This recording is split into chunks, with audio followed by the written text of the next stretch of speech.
दोस्तों, हमारे भारत में ऐसे सैकड़ों प्राचीन भव्य मंदिर मौजूद है जो अपने बेमिसाल स्ट्रक्चर और खूबसूरती से आज की मॉडर्न इंजीनियरिंग और साइंस को भी हैरान करके रख देते हैं। और उन्हीं में से एक है कोणार्क सूर्य मंदिर, जिसे भारत के सबसे रहस्यमयी मंदिरों में शुमार किया जाता है। दरअसल इस मंदिर से जुड़े ऐसे कई रहस्य हैं जिनके जवाबों की खोज अभी भी की जा रही है। बताया जाता है कि किसी समय इस मंदिर के शीर्ष पर एक स्पेशल किस्म की विशालाकार चुंबक लगी होती थी, जिससे मंदिर में मौजूद सूर्य देव की मूर्ति हर समय हवा में लटकी रहती थी। ऐसे में सवाल उठता है कि आज से सैकड़ों साल पहले इस मंदिर को आखिर किस तरह से बनाया गया होगा और क्या वजह है कि इस मंदिर का मेन गेट पिछले 118 सालों से बंद पड़ा हुआ है। इस मंदिर के बारे में इसी तरह की और भी बहुत सी रहस्यमयी बातें हम आज की हमारी इस वीडियो में बताने वाले हैं। तो चलिए अब इस वीडियो को शुरू करते हैं। दोस्तों, कोणार्क मंदिर भारत के उड़ीसा राज्य में पुरी शहर से 35 किलोमीटर की दूरी पर कोणार्क नाम के एक टाउन के अंदर स्थित है। बताया जाता है कि इस मंदिर को पूर्वी गंग वंश के राजा नरसिंह देव प्रथम के द्वारा सन 1250 ईस्वी के आसपास बनवाया गया था। राजा नरसिंह देव ने ये मंदिर भगवान सूर्य देव को समर्पित करके बनवाया था, जिसमें सूर्य देवता की एक विशाल और भव्य मूर्ति स्थापित की गई थी। यहाँ तक कि इस मंदिर की संरचना भी सूर्य देव के रथ की तरह की गई है। दरअसल हिंदू धर्म में सूर्य देव को पूरे ब्रह्मांड के जीवन का स्रोत कहा जाता है और माना जाता है कि सूर्य देव आकाश में एक रथ पर सवार होकर यात्रा करते हैं, जिसको 7 बेहद ताकतवर घोड़े खींचते हैं। इसी काल्पनिक रथ से इंस्पायर होकर इस मंदिर का डिजाइन तैयार किया गया है, जिसके चलते ये सूर्य देव के रथ के जैसा ही नजर आता है। इस मंदिर के दोनों तरफ पत्थरों के 12 जोड़ी पहिए लगाए गए हैं। साथ ही 7 घोड़े इस मंदिर के आगे की तरफ इस तरह से बनाए गए हैं कि उन्हें देखकर लगता है मानो वो मंदिर को खींचकर आगे ले जा रहे हों। मंदिर के दोनों तरफ बने ये पहिए सुंदर होने के साथ ही प्राचीन भारतीय इंजीनियरिंग का एक बेहतरीन नमूना भी है। दरअसल ये 12 पहिए साल के 12 महीनों को दर्शाते हैं और इन पहियों की मदद से समय का सही अंदाजा लगाया जा सकता है। असल में ये पहिए एक ऐसे सनडायल का काम करते हैं जो सिर्फ घंटे ही नहीं बल्कि मिनट और सेकंड्स तक का समय बताते हैं। अब जाहिर सी बात है, उस समय घड़ियां तो थी नहीं, इसलिए लोग इन पहियों को देखकर ही समय का पता लगाते थे।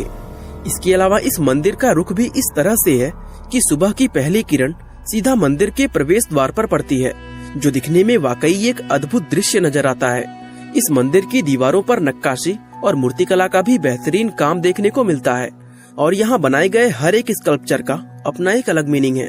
जैसे इस स्कल्पचर को ही देख लीजिए, जिसमें ऊपर की तरफ शेर, उसके नीचे हाथी और उनके नीचे इंसान दबा हुआ नजर आ रहा है। एक्सपर्ट्स बताते हैं कि इस स्कल्पचर में शेर इंसान के अहंकार को दर्शाता है और हाथी इंसान के इमोशन को। तो इस तरह इस मूर्ति का मतलब ये निकल कर आता है कि इंसान अपने झूठे अहंकार की वजह से बनी इमोशंस में कैद होकर जिंदगी भर फंसा रह जाता है। यानी अपने अहंकार पर काबू पाकर ही कोई मनुष्य सही मायनों में इंसान बन सकता है। दोस्तों, ऐसी बहुत सी चीजें हैं जो इस मंदिर को इतना ज्यादा खास और रहस्यमय बनाती है, लेकिन उन सभी में सबसे ज्यादा मशहूर वो विशालकाय चुंबक है जो कभी इस मंदिर के शीर्ष पर लगी होती थी। हालांकि ये बात ऐतिहासिक रूप से आज तक साबित नहीं हो पाई है, लेकिन फिर भी बहुत से एक्सपर्ट्स ये मानते हैं कि इस मंदिर के अंदर लोडस्टोन नाम का एक 52 टन वजनी पत्थर लगाया गया था, जो कि एक प्राकृतिक चुंबक के रूप में जाना जाता था। इस विशाल चुंबक की वजह से ही मंदिर के अंदर स्थापित की गई भगवान सूर्य देव की मूर्ति हमेशा हवा में लटकी रहती थी और मूर्ति का इस तरह हवा में लटके रहना अपने आप में किसी अजूबे से कम नहीं था। अब इस चुंबक के साथ क्या हुआ और आज के समय में ये कहां पर है, इन सवालों को लेकर अलग अलग लोग अलग अलग कहानियां बताते हैं, जिसमें सबसे फेमस थ्योरी ये है कि शुरुआत में ये मंदिर समुद्र के किनारे पर हुआ करता था, लेकिन समय के साथ धीरे धीरे समुद्र का पानी कम होता गया और ये मंदिर किनारे से कई किलोमीटर दूर हो गया। कहते हैं कि इस मंदिर में लगाया गया वो चुंबकीय लोडस्टोन इतना स्ट्रॉन्ग था कि उसकी वजह से समुद्र में गुजरने वाले पानी के जहाजों का कंपास तक काम करना बंद कर देता था और वो जहाज यहाँ से गुजरते हुए अपनी दिशा भटक जाते थे।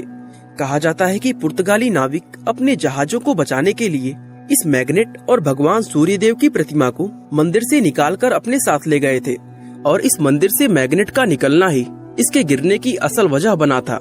दरअसल कुछ एक्सपर्ट्स का ये मानना है कि इस मंदिर के स्ट्रक्चर को मजबूती देने और इसे खड़ा रखने में उस मैग्नेट का बहुत बड़ा रोल था, क्योंकि इस मंदिर को बनाने में जो पत्थर इस्तेमाल किए गए थे, उन पत्थरों के ब्लॉक्स के बीच में लोहे की प्लेट्स लगाई गई थी, ताकि मैग्नेट की पावर से सभी पत्थर अपनी जगह जमी रहे।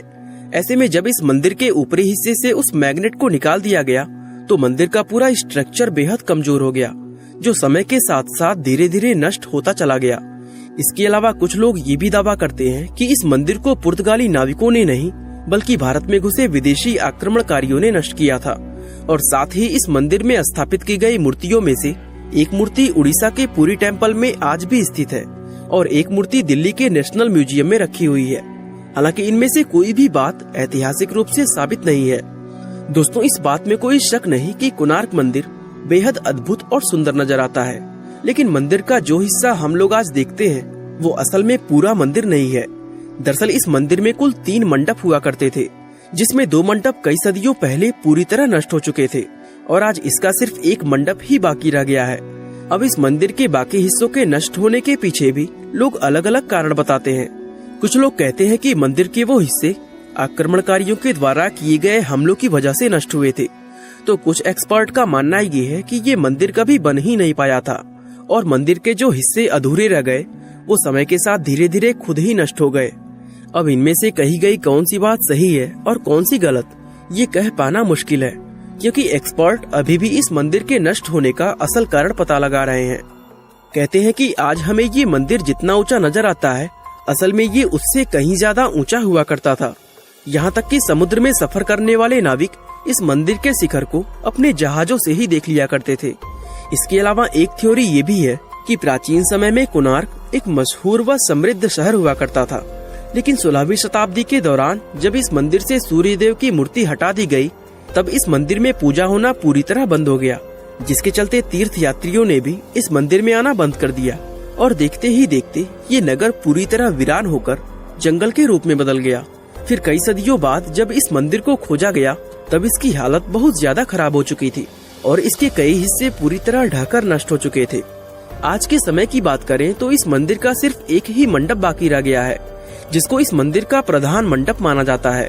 लेकिन हैरानी की बात यह है कि इस मंडप के अंदर जाने के सभी रास्ते आज से 118 साल पहले पूरी तरह सील कर दिए गए थे, जो आज भी उसी तरह बंद पड़े हुए हैं। अब ऐसे में सवाल ये उठता है कि आखिर इतना समय बीत जाने के बाद इस मंदिर का दरवाजा आज तक खोला क्यों नहीं गया।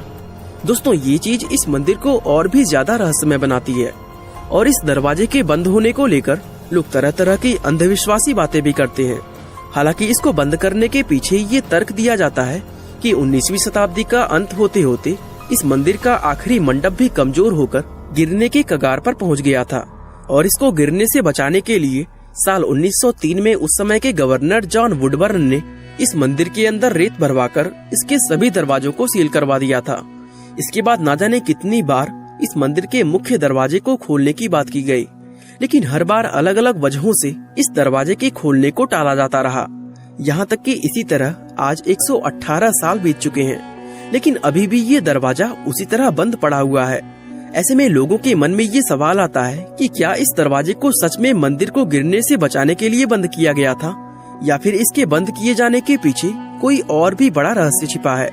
खैर, इन सवालों का जवाब हम लोगों को तभी मिलेगा जब इस दरवाजे को खोला जाएगा। बाकी दोस्तों, आज के लिए बस इतना ही। वीडियो अच्छा लगा तो लाइक, शेयर और चैनल को सब्सक्राइब करना बिल्कुल ना भूले। आप अपने मनपसंद टॉपिक का सजेशन हमें कमेंट बॉक्स में दे सकते हैं, हम जरूर उन पर वीडियो बनाने की कोशिश करेंगे। आपका बहुमूल्य समय देने के लिए बहुत बहुत धन्यवाद।